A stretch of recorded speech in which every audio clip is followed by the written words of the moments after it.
don't you?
Go girls.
Tennessee many years ago. Came here and coached the NC State judging team for a while.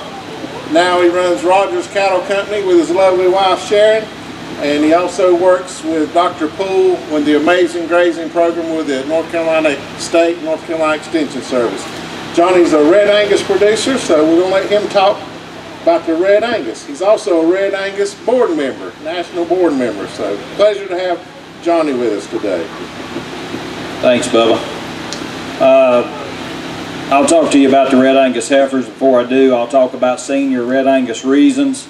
Heard some really good analysis of the heifers today. My range was probably, I don't remember what the low end was, probably mid-20s, 25 to 47. Probably some of the better sets I've heard, 251, 249, 281, and 257 was the highest set I heard today. So, and I had several in that 40 range that were pretty good. As Ralph said, I think that's the biggest thing about reasons is that you've got to get where you can visualize the cattle. You cannot, or the cattle or the livestock in general, you cannot bank on remembering what you wrote down. You got to be able to visualize those cattle when you're standing there in the reasons room, and the way you get good at that is the way you get good at anything. You practice and practice and practice. So good luck with that, and again, all the reasons were good, and I think with just some more effort we can get great at them. Red Angus Heifers, we liked them 4, 3, 1, 2. We cut them 4, 2, and 5, I think was the last I had. This is a class you walk in there and you kind of look for heifers that you'd want to sort into a replacement heifer pen, or maybe more importantly the ones you'd want to cut into the feeding kind of pen, and the heifers you don't want to breed.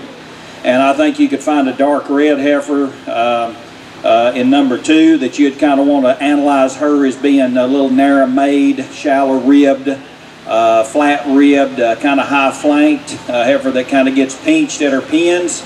And just a narrow base, narrow tracking, frail bone, frail made. A lot of you call her a lot of those things in your reasons, and I totally agree with you. Those are typically the kind we don't like to keep to make cows out of, so we kind of like to put 2 at the bottom. And then a heifer that really hit me hard when I walked out there was the 4 heifer. She's the kind we kind of like to try to make cows out of, and certainly give her a chance to breed and expose her to a bull. Really a long-bodied. In this case, she's the biggest heifer in the class. That's not the reason she wins. She wins because she's the best one. Really long-bodied, big-topped, square out through her hip, has tremendous depth of body, and is the most capacious heifer in the class, mainly because of her length. The 3 heifers got more depth of body when you look at her, and probably sweeps back into a deeper flank, and certainly has some arch and curvature to her rib. But when you fill them up with water, that 4 heifer just has tremendous body. She's sound, she's feminine enough, really a stout heifer, really a stout breed cow prospect, and most everybody found her to start the class with. That's really straightforward. So now, what do you follow her with? There is some debate there, and I think it's really close. That's why we only cut it 2. I think we follow her in type and kind in terms of muscle, center body width, and substance. You follow her with 3. If you want to follow her with extension, frame size, and maybe substance of bone, you would follow her with 1. And a lot of you did that. In fact, some of my best reasons switched that middle pair. But you talked them right and you had the heifers analyzed right. You just had your priorities set different than the committee today. So again, you get into that middle pair, and I think you need to talk about thickness. You need to talk about rib shape. You need to talk about strength of top in 3/1. And then you need to grant back length, substance of bone, and just overall extension in the 1 heifer. So again, that's a close placing, and certainly a good class. And most everybody placed the class pretty much like the committee did. Some of you got them jumbled up, but again, we like them 4, 3, 1, 2. Cut them 4, 2, and 5. Thank you.